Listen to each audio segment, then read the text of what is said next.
Using your visual diary is an essential part of your practice as an artist or creative person. It's really a place to explore ideas and jot down interesting thoughts. Your visual diary may be personal. Much like a conventional diary. You may want to keep it private. As a place where you can feel free to explore and express yourself without being open to critique. Often when ideas are in an early stage of development, they can be thin and brittle. A remark by someone can weigh down your idea, smothering it before it has a chance to reach its full potential.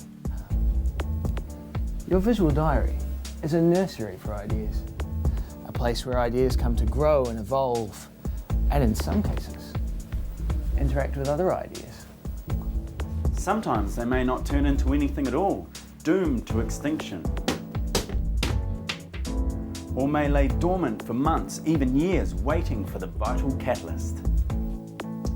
Other ideas will thrive in this four-cornered paper paddock to emerge a fully resolved work. While your visual diary helps ideas in their infancy, it is also a useful tool for communicating the final work in greater depth. Revealing your process to those interested in the work's conception, such as other students, collaborators, tutors, and even interested buyers. In saying this, there are no hard and fast rules. Your creative process will govern the form that your visual diary takes. You may begin with a drawing, or jot down notes.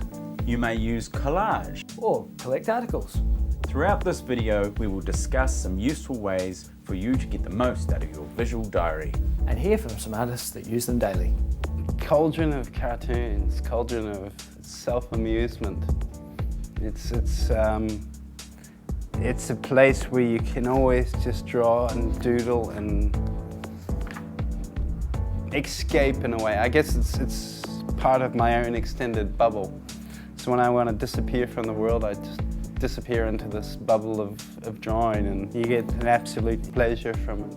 It's the journey of my life, I guess, and so that's always going to come through in what I put on paper.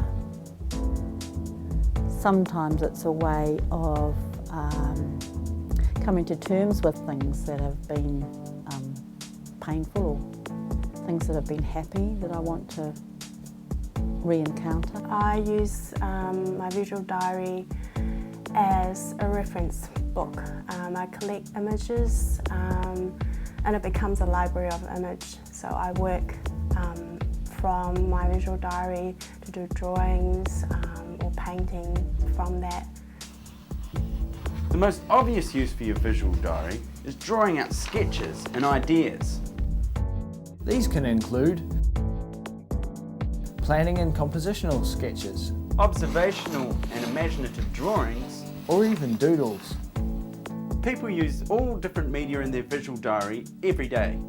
Pencils, oils, to pens, collage, to crayons, frottage, to ink, chalk pastels, acrylics, even tea or coffee stains.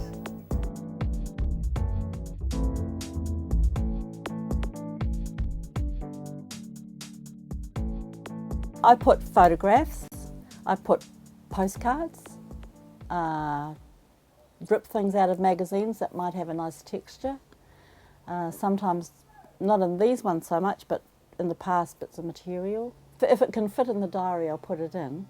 You keep addresses on it, you keep little things you're interested in, you note down dates and stuff, and it disappears. But it's sort of, yeah, you're always constantly working on it. You get commissions and jobs where you've got to work something out.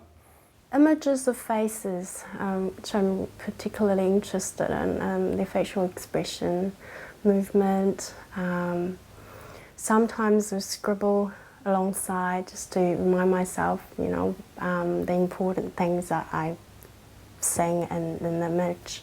There's a whole stack of drawing books, as you can see. There's just so much, you know, each relates to a different time period. So yeah, the sketching has always been, you know, part of the picture, sort of what you capture, what you see, people you meet, impressions.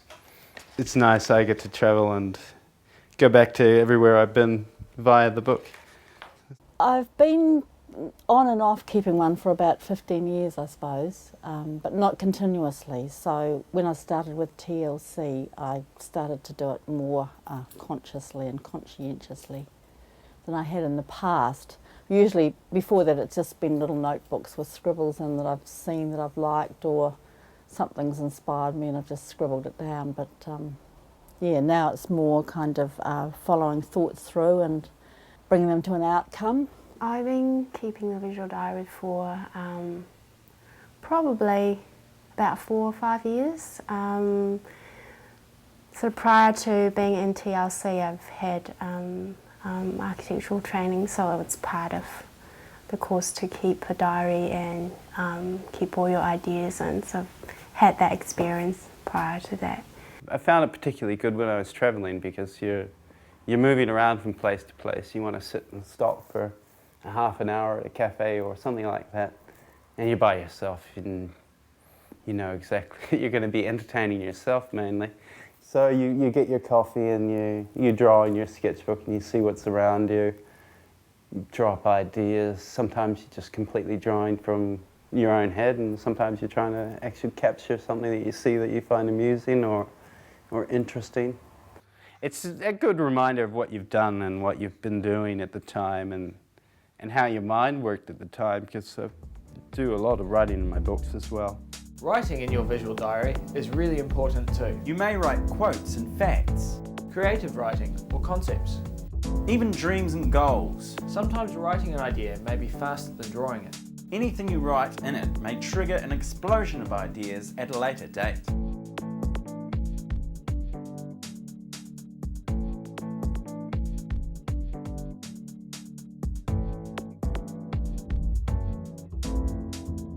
What it is for me is a part of talking to what I'm doing.